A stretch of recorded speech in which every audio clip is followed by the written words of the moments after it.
Yes, the time has come, finally, to give you all my review and thoughts on Bleach Chapter 590 titled Marching Out the Zombies. Now, this is the thing. We all seen the message I put out on my Facebook fan page, and again, I apologize for pushing out this review a day late, but that's why I can't stress enough. You know, I always say, well, not always, but most of the time I say the link to my Facebook fan page is down below in the description. I just don't say it to be like, hey, go there and give it a like, you know, like that. You know, just do it to keep you all up to date. You know, so you just won't be all left in the dark. Whether you can't get through to me on Twitter or my personal Facebook page or Xbox Live, or soon to come later this year, my PlayStation Network account. You know, but anyway, let's get on with this review now. We all seen it. We all know what happened. We all watched other reviews. There's no need for a recap. So I'm gonna discuss my thoughts on these four main things. Now, number one, let's start out with Giselle and Zombietta. The way Zombietta was reacting in this chapter, she reminded me of one of these damn Detroit freaks out here that I used to know, man. I mean, it sounded like a straight nympho, but I don't know if that was what Kubo was really hinting at. Like, yeah, she's really begging for it. She's just begging to get just smashed on, whether, you know, Giselle's a boy or not. You know, that's still up for debate, whatever. You know, I'm still thinking she's a female. I know, and I've been getting a lot of messages, and it's cool, you know, it's cool. People, even over Xbox Live, you know, Facebook, YouTube, tell me that she's a guy. But I'm still on the fence about that. I'm leaning more towards a girl. If I'm wrong, then I admit I'm wrong. But anyway, whether she's just begging to get licked down or just smashed on, she's just begging for it. Unless she's begging her to get rid of that curse, that spell, that ability. You know, she's begging her, you know, kill me now. Like, don't make me suffer like this. I don't want to be a zombie. I don't want to be brought back to life like this. I didn't even want to get killed, yet alone by your hands. Maybe that's what she was meaning. I don't know. And the other thing I want to touch on, we see Mayuri, he delivers again. I mean, come on now, for all my Bleach fans, clearly if you're watching this, 9 times out of 10 you're a Bleach fan, you have to agree. Even if Mayuri is not one of your favorite characters, you have to agree when Mayuri comes on the scene into a fight, it's a fight you really enjoy, because he just brings it to life, whether with his personality, his smart remarks, how he's never afraid, never ever afraid. He goes in with the confidence, but he goes in with the smarts. He preps and gets ready for that battle. He never goes in blind, you know, like just blind or like a hothead or anything. And we see he created these devices that look like Pokeballs, and he could set a desired set amount of time to delay the explosive reishi bombs that Zombietta can shoot. And I'm thinking that was genius. Again, you know, Mayuri, he just does it again. And I like the way it was done. We see Zombietta throws the reishi bombs towards Mayuri, and we get to see Nemu. It seems like we haven't seen her in a while. And, you know, they set the desired 3-second delay, and it just absorbed it. Put that 3-second delay. Zombietta still dashed at him. It's just beep, beep, 3, 2, 1, boom, blew her ass up.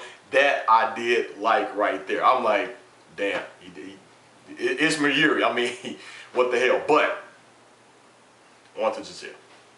When she was talking about, hey, oh well, you know, we see Zombietta now. She just looks like a real corpse now.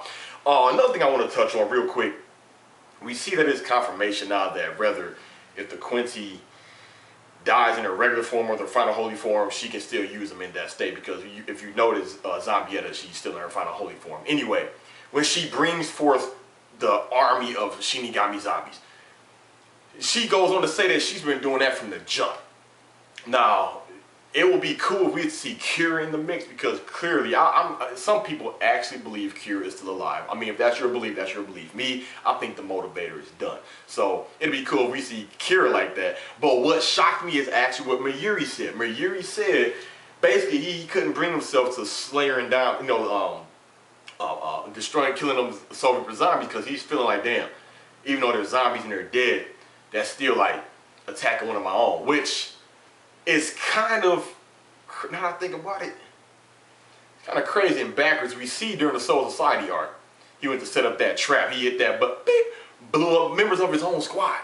So what the hell is that? Maybe he had a change of heart, or maybe he felt sympathy because, like, oh, you're under spell by a Quincy, you know, a Quincy, you know, or maybe, you know, he should have just been like, fine, I'll kill you all and have you rest peacefully. But he didn't do that. He did the one thing that I did not expect at all. He caught out the Iran cars. And not only just in the Iran cars, we see, what's that damn girl's name? The one for Uryu. Kurichi or Thunder Witch. We got Charlotte Coolhorn, Loopy, and Dodani. These four. Now, first, my actual reaction to the mix, I'm thinking like, oh man, like he actually put out there a red card. Like, I didn't even think I ever see these a red card again. And then I thought about like, wait a minute, let me put two and two together. Okay, Mayuri, Grant, I'm thinking like the lab. I'm like, wait a minute. Like, wait, I'm thinking like, no. Then I thought about something else. It really made sense. Why? None of these is Spada or a rank card. Even though Loopy, he was in the Spada for a short amount of time. Well, technically, these are what previous. Well, two of them were, I believe, two of them were previous Spada. One was a Fraction, and Loopy was a squad dance. I was gonna say squad 6. That's my favorite squad, but he was Grimjaw's position. You know, Spada number 6 for a shorter period of time. But anyway, none of them were taken out by Zanpatos.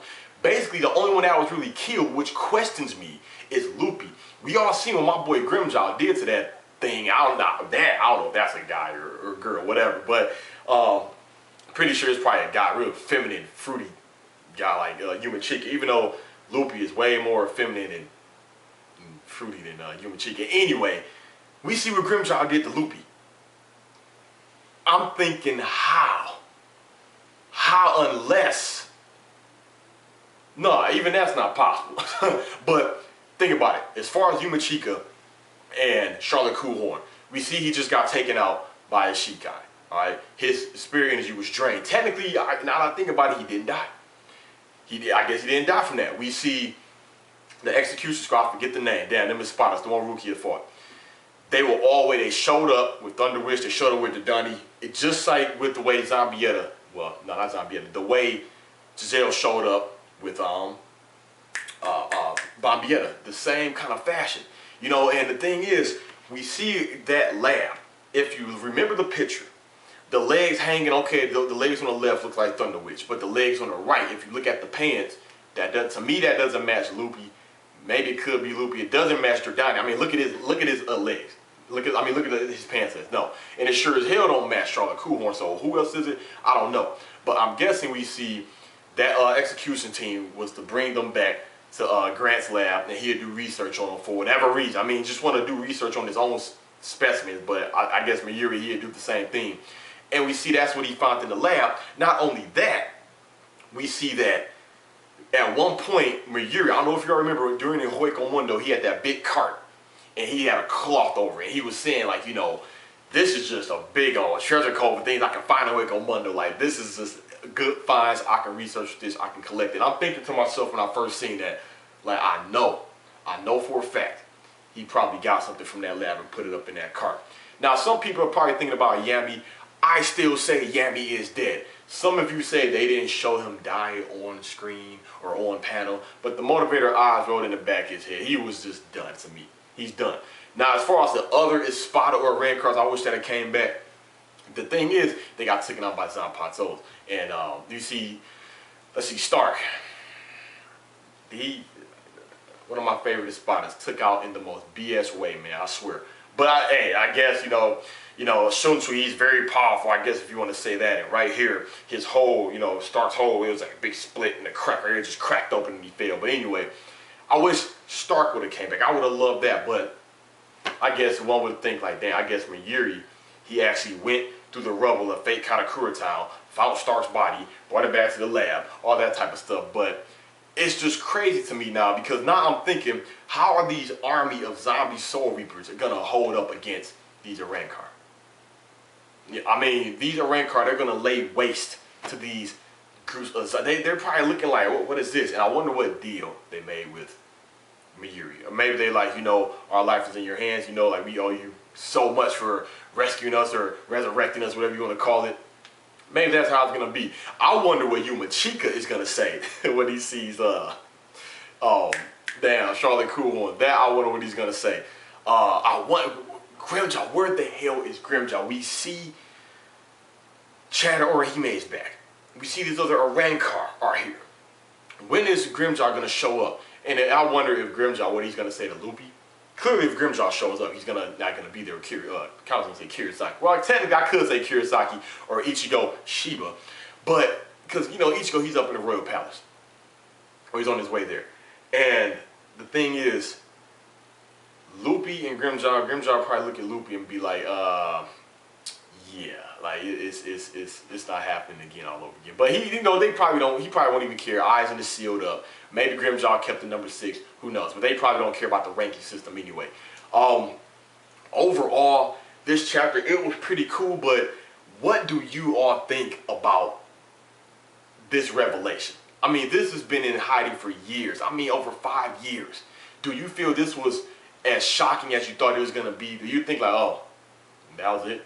You had all these years to see what was in that lab, and it was basically these characters that I didn't really care for. Some of you cared for. Me, I really didn't care for these characters.